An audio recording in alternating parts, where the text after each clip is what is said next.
आपसे देशवासियों से आग्रह करूंगा कि जब तक हालात सामान्य न हो हम सोने की खरीद को टालें। पंतप्रधान मोदी म्हणतात म्हणून जर भारतीयांनी पूर्ण 1 वर्ष सोनं खरेदी करणं बंद केलं तर भारताला नेमका काय फायदा होईल त्यासाठी हे पहिला समजून घ्या। जेव्हा तुम्ही एखाद्या ज्वेलरकडून 10 ग्रॅमची सोन्याची चेन खरेदी करता तेव्हा तुमचे पैसे ज्वेलरकडे जातात। ज्वेलर ते पैसे होलसेलरला देतो आणि होलसेलर ते इम्पोर्टरला देतो। त्यानंतर तो इम्पोर्टर ते रुपये RBI कडे घेऊन जातो, बदल्यात डॉलर खरेदी करतो आणि ते डॉलर स्वित्झर्लंड किंवा दुबईमधील पुरवठादारांना पाठवतो। या संपूर्ण प्रक्रियेतून एक गोष्ट स्पष्ट होते, तुमच्यासाठी ती सोन्यातील गुंतवणूक असते पण देशासाठी तो डॉलरमधला खर्च असतो।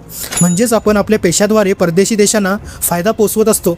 आता मुख्य मुद्दा असा की भारतात सोन्याचं उत्पादन अत्यंत कमी प्रमाणात होतं, म्हणून भारतीयांची मागणी पूर्ण करण्यासाठी भारताचं सुमारे 40% सोनं स्वित्झर्लंडमधून, 16% UAE मधून आणि 10% दक्षिण आफ्रिकेमधून आयात केलं जातं आणि त्याच्या बदल्यात आपण त्यांना डॉलर देतो। त्यामुळे आपल्या देशाचा परकीय चलनसाठा म्हणजेच फॉरेन एक्सचेंज रिझर्व्ह कमी होत जातो।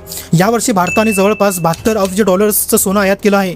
गेल्या वर्षी हा आकडा 58 अब्ज डॉलर्स होता, त्याच्या आधी 45 अब्ज डॉलर्स आणि त्याआधी फक्त 35 अब्ज डॉलर्स। पण इथे एक गोष्ट मजेशीर आहे, प्रमाणाच्या दृष्टीने पाहिलं तर भारताने मागील वर्षाच्या तुलनेत कमी सोनं आयात केलं आहे। गेल्या वर्षी 757 टन सोनं आयात करण्यात आलं होतं, तर यावर्षी 721 टन। तरी सुद्धा खर्च जास्त झाला कारण आंतरराष्ट्रीय बाजारात युद्धांसारख्या घटनांमुळे सोन्याच्या किमती मोठ्या प्रमाणात वाढल्या।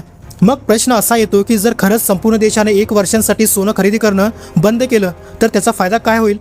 सर्वात मोठा फायदा म्हणजे जे 72 अब्ज डॉलर्स आपण परदेशात पाठवत आहोत ते देशाबाहेर जाणार नाही। भारताची थेट परकीय चलन बचत म्हणजेच फॉरेक्स सेव्हिंग ही बचत होईल आणि ही रक्कम जवळपास भारताचे संपूर्ण संरक्षण बजेट इतकी आहे। पण थांबा, ही ह्या गोष्टीची फक्त एक बाजू आहे, दुसरी बाजू त्याहूनही महत्त्वाची आहे।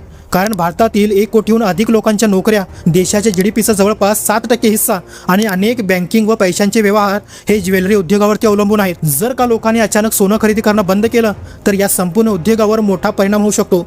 लाखो कोट्यवधी लोकांच्या रोजगारावर संकट येऊ शकतं, अनेक व्यवसाय अडचणीत येऊ शकतात। म्हणूनच सोनं खरेदी पूर्णपणे बंद करणं हा उपाय नसून देशाच्या अर्थव्यवस्थेचा समतोल राखत आयातीवर नियंत्रण ठेवणं आणि पर्यायी गुंतवणुकींना प्रोत्साहन देणं हा अधिक चांगला मार्ग ठरू शकतो।